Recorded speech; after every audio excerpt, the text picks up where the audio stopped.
You're now watching a clip from the Inspired by show. You can watch the full episode on our YouTube channel or listen on iTunes, Spotify, or wherever you get your podcasts. So make sure to head over there, leave us a 5-star rating if you enjoyed it, and follow the show.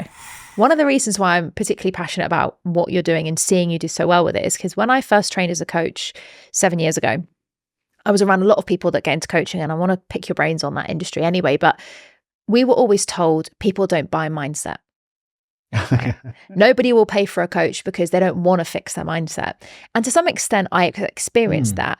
What's your views? Because your business is called Mindset Change. Yeah. You could argue that they want the change more than the mindset, but what's your views when people say, no, mindset, nobody wants to buy that? Do you know, it reminds me of my stepson. He says to me, don't you do that mindset shit on me today? I'm like, what are you on about? I decided I'm going to hypnotize him instead, and that will get the chores done. It reminded me of that. Again, I think that's changed. I don't know. People are more interested in their mindset. And the reason is that they're miserable. And there's a reason for that. What is it that they want? Your mindset determines everything in lots of respects. So it all feeds into, how healthy your body is going to be. And if your body is healthy, then you're going to have a better mindset. It's also linked.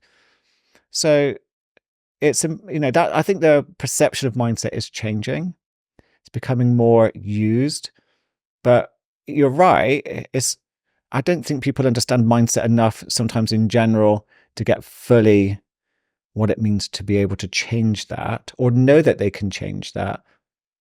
But when I do a coaching call with someone to find out if I can help them, the main focus is on what do you want? And what problems have you got? And how can I help you solve them?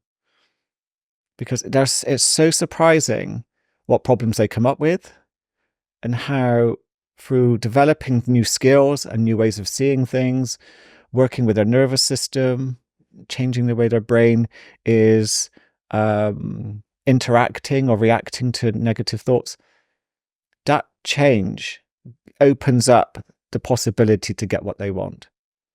So I'm not there to hold their hand. I'm there to shine a light on the inner resources that they've got so that they can begin to build upon them and develop that confidence for themselves. And I always say to them that I can tell you the best tools in the world and I can show you stuff that will really help you feel calm. But unless you practice what I do with you, it won't mean anything. It'll just be pretty words. Yeah. And that's one of the bugbears that I had in the coaching industry, which is why I stopped doing coaching. I do a lot of coaching in my book publishing company now because we do writing coaching, but I don't do the traditional, although there's a lot of limiting beliefs that can come up with writing a book, as I'm sure you will have experienced or will have soon. But what I find is that it can become a bit codependent. If people have had a great coaching relationship, it's like they don't want to ever stop. And I had some clients that were like, can I sign up to you for another 12 months? Can we do this? Like, I want to make sure I've always got you in my life. And it made me feel very uncomfortable. What's your views of that sort of codependency that can come out of the coaching industry? Well, that has to be addressed. There's nothing wrong with having a coach for a few years. Nothing wrong with that. Some of the world's most famous and most popular coaches talk about their clients who have been with them for years because there are new challenges, I guess.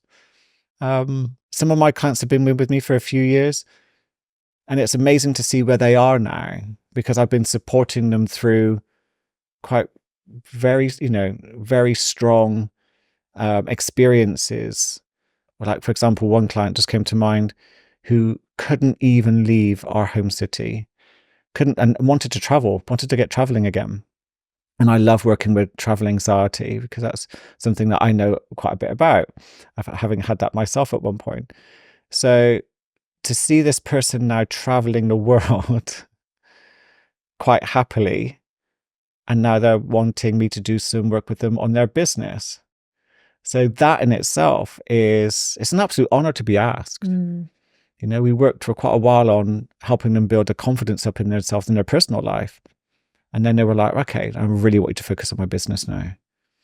So, and these things, it can take time. And sometimes it's because the length of time is due to, they might only talk to you for once a month. You know, it's not like if it was, I don't know how I'd feel about seeing someone weekly for years. Yeah. I would be concerned about that. But the relationship can sometimes last for years because it's quite spread out. I think where I saw it going and where I do now with our clients, because we have similar things, if their problem changes and you're continuing to support them, then of course it's where people get stuck in that. I'm not taking action, I'm not fixing it, but I quite like having these conversations, you know.